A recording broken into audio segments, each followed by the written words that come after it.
Covalent bond part 4 में आपका स्वागत है। कोवलेंट बॉन्ड को या सहसंयोजक बंध को समझाने के लिए थ्योरीज़ को हम डिस्कस कर रहे थे लास्ट लेक्चर में, जिसमें Lewis electron pair concept theory हमने देखी थी। क्योंकि Lewis electron pair concept theory में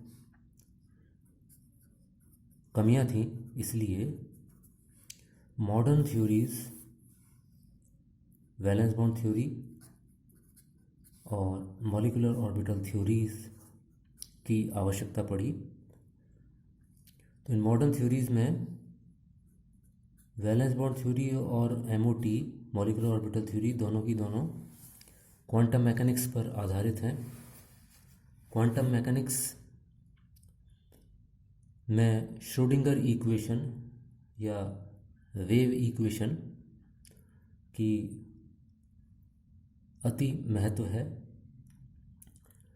उसी बेसिस को ध्यान में रखते हुए वैलेंस बॉन्ड थ्योरी और मॉलिक्यूलर ऑर्बिटल थ्योरी डेराइव की गई। दोनों ही थ्योरीज लगभग साथ दी गई थी, लेकिन वैलेंस बॉन्ड थ्योरी पर इनिशियली ज़्यादा बड़े साइंटिस्ट ने ध्यान दिया। 1927 में हिटलर एंड लंडन इन्होंने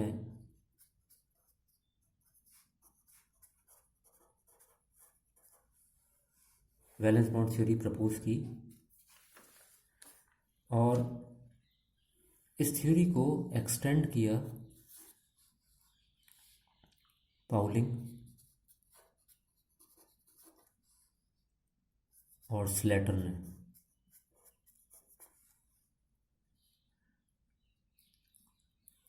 हम जो आगे वैलेंस बॉन्ड थ्योरी का डिस्क्रिप्शन देने जा रहे हैं वो बेस्ड है पाउलिंग और कूल्सन का वर्क।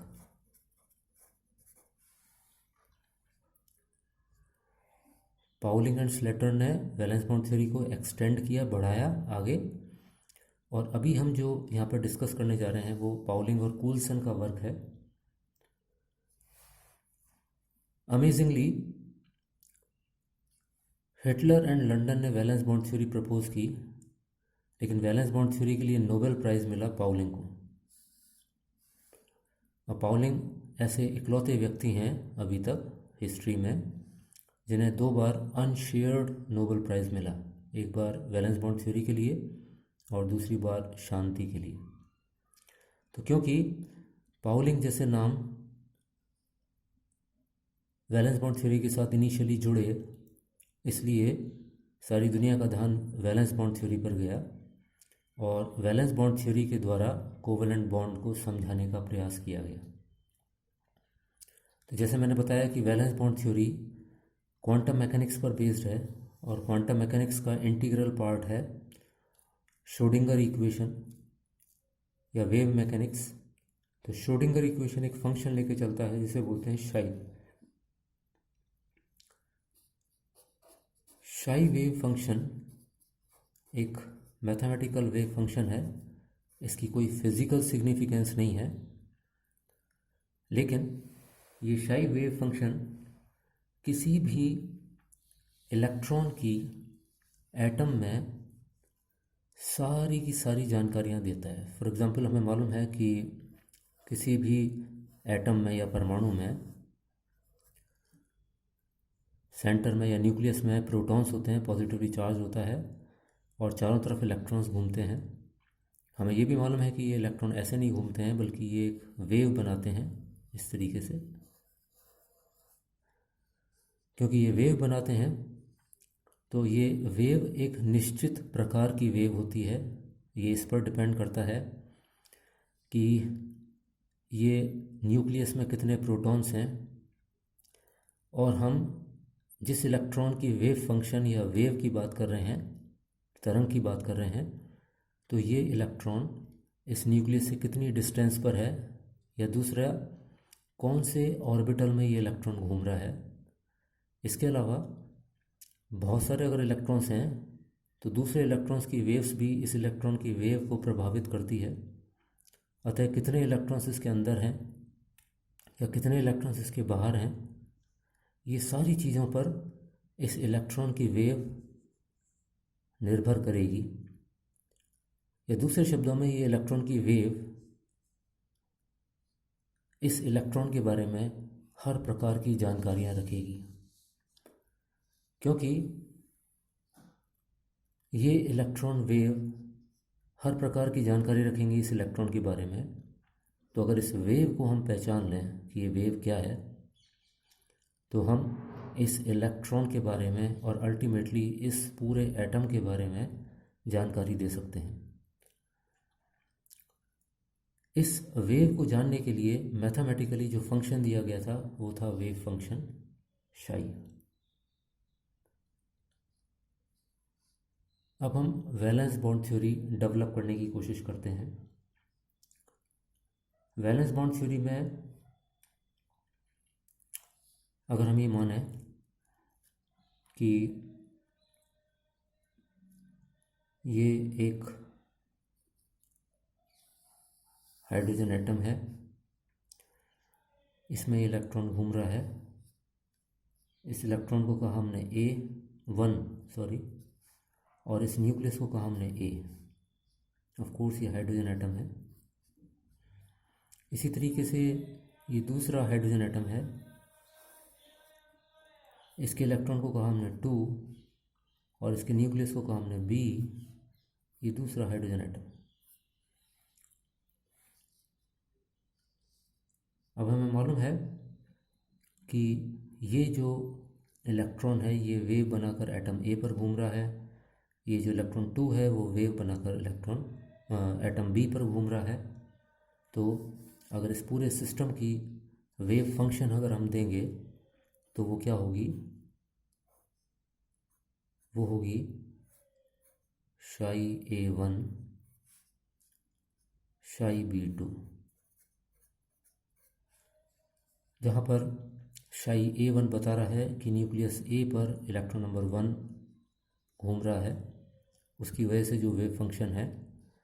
और इसी तरीके से एटम नंबर B पर जो इलेक्ट्रॉन नंबर 2 घूम रहा है, उसकी वजह से जो वेव फंक्शन है। तो इस पूरे सिस्टम की जो वेव फंक्शन होगी उसको हम इस तरीके से डिनोट करेंगे। अब हमें मालूम है कि ये हाइड्रोजन मॉलिक्यूल के केस में, ये डायग्राम हम पहले भी देख चुके हैं।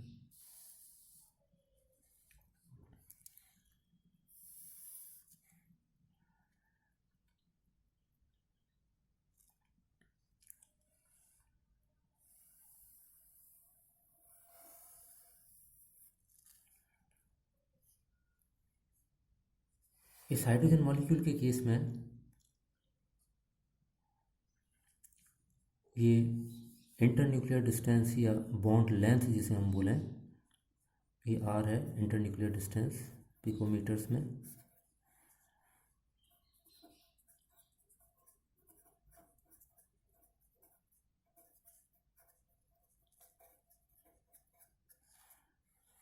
यहाँ पर ये एनर्जी है किलो जूल पर मोल में।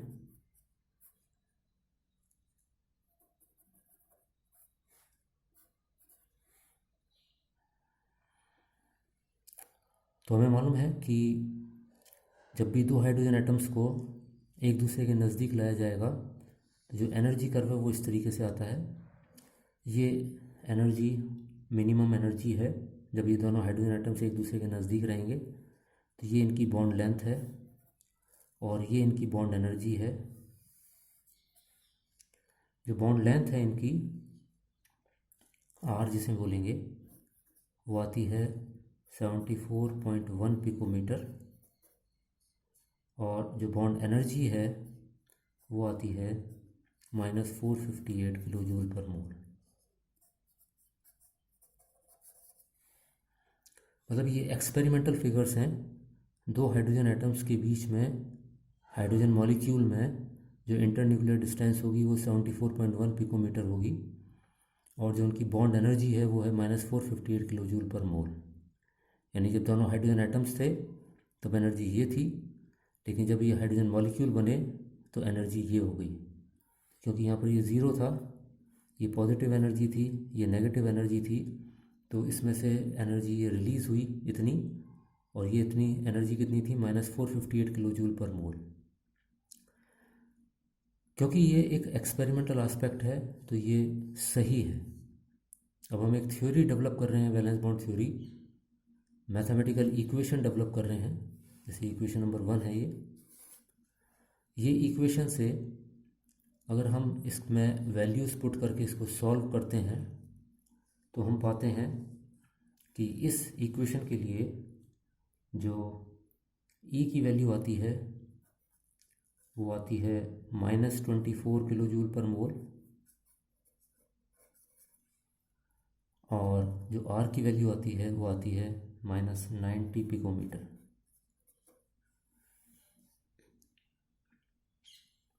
निश्चित तौर पर अगर इन दोनों का कंपैरिजन करें तो ये काफ़ी डिफरेंट हैं दोनों वैल्यूज़। इसका मतलब ये है कि हमारी ये जो इक्वेशन है वो गड़बड़ है, क्योंकि एक्सपेरिमेंटल एस्पेक्ट गड़बड़ नहीं हो सकता, ये तो फैक्ट है, ये गड़बड़ नहीं हो सकता है। तो हमें अपनी इस इक्वेशन में कुछ सुधार करने पड़ेंगे।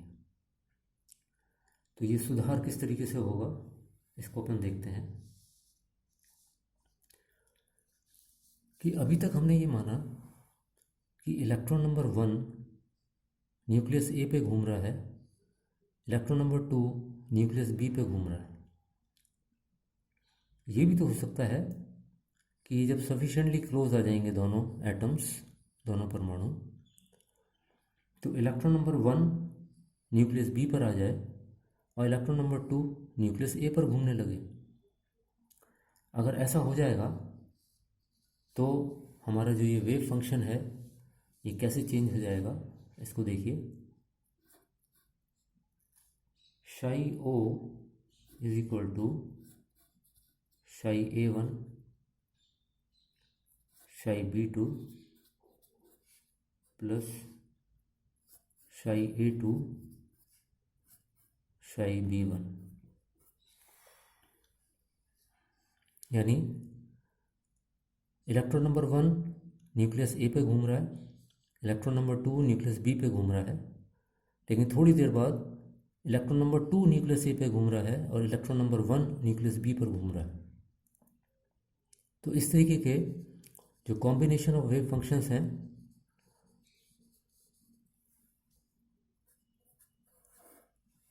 इसको हमने इस इक्वेशन में ऐड किया, और अब इस इक्वेशन के लिए हमने एनर्जी की वैल्यू कैलकुलेट की, तो वो आती है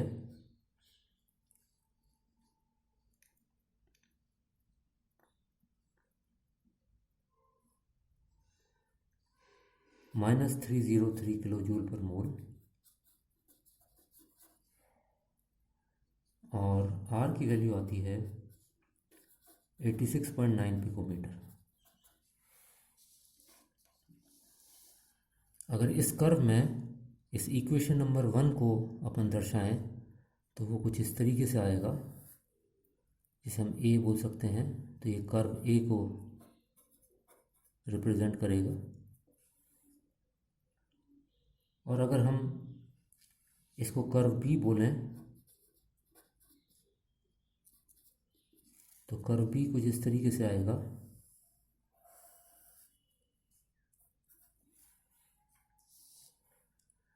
तो निश्चित तौर पर हमारा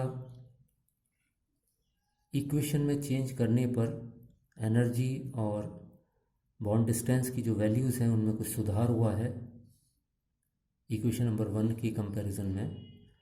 लेकिन अभी भी जो एक्सपेरिमेंटल फैक्ट है 74.1 पिकोमीटर और -458, उससे ये अभी भी दूर है।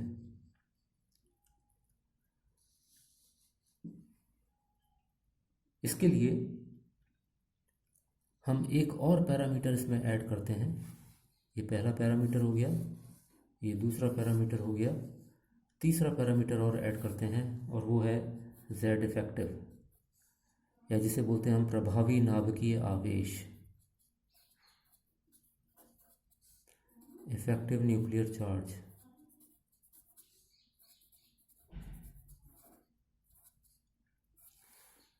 इफेक्टिव न्यूक्लियर चार्ज को अगर और हम अपने इस वेव फंक्शन में इनकॉर्पोरेट कर देते हैं या डाल देते हैं, तब हमारी जो एनर्जी की वैल्यूज़ हैं वो और थोड़ी बेहतर हो जाती हैं, 365 किलो जूल पर मोल।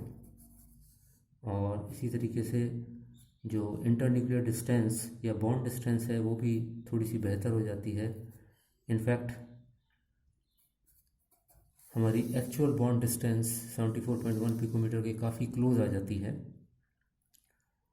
और इसको हम कर्व सी से हमारे डायग्राम में दिखा सकते हैं। कर्व सी थोड़ा और बेहतर हो गया है।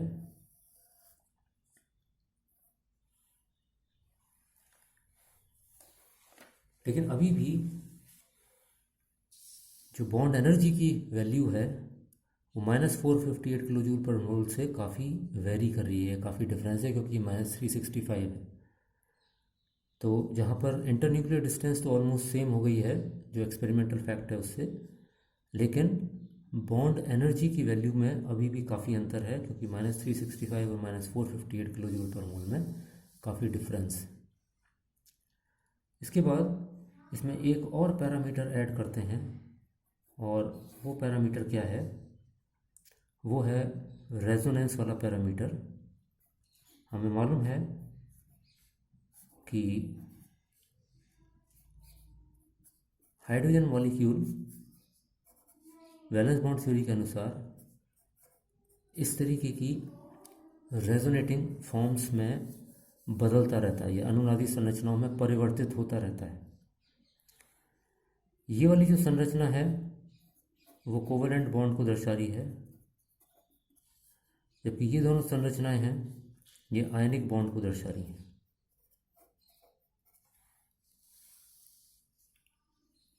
कोवेलेंट बॉन्ड में या तो इलेक्ट्रॉन नंबर 1 न्यूक्लियस ए पर रहेगा, तब इलेक्ट्रॉन नंबर 2 न्यूक्लियस बी पर रहेगा। अगर उल्टा हो गया, इलेक्ट्रॉन नंबर 2 न्यूक्लियस ए पर आ गया, तो इलेक्ट्रॉन नंबर 1 न्यूक्लियस बी पर आ जाएगा। तो ये तो कोवेलेंट स्ट्रक्चर्स को बताएगा। लेकिन ऐसा भी तो हो सकता है, चाहे थोड़ी देर के लिए ही हो, कि इलेक्ट्रॉन नंबर 1 और इलेक्ट्रॉन नंबर 2 दोनों के दोनों न्यूक्लियस ए पर घूमें, फिर थोड़ी देर बाद इलेक्ट्रॉन नंबर 1 और 2 दोनों के दोनों न्यूक्लियस बी पर घूमें। जब ऐसा होगा तो इस तरीके के स्ट्रक्चर्स हमें देखने को मिलेंगे कि जब इलेक्ट्रॉन नंबर 1 और 2 न्यूक्लियस बी पर घूम रहे हैं, या इलेक्ट्रॉन नंबर 1 और 2 न्यूक्लियस ए पर घूम रहे हैं, तो एक के ऊपर पॉजिटिव और दूसरे के ऊपर नेगेटिव चार्ज क्रिएट हो जाएगा। ये इनके आयनिक कंट्रीब्यूशन को डिनोट करता है। इसीलिए मैंने पहले भी कहा था कि कोई भी बॉन्ड शुद्ध आयनिक नहीं होता, कोई भी बॉन्ड शुद्ध सहसंयोजक नहीं होता, क्योंकि हम यहाँ देख रहे हैं कि ये सहसंयोजक अणु है या कोवेलेंट बॉन्डिंग इस मॉलिक्यूल में, हाइड्रोजन मॉलिक्यूल में है, लेकिन उसके बाद भी इसमें कुछ आयनिक करैक्टर्स भी होते हैं। अब अगर इन आयनिक करैक्टर्स को हमारी इस इक्वेशन में तब्दील करना हो तो कैसे होंगे? वो कुछ इस तरीके से होंगे कि ये तो हमारे कोवेलेंट करैक्टर्स को बताने वाली इक्वेशन हो गई।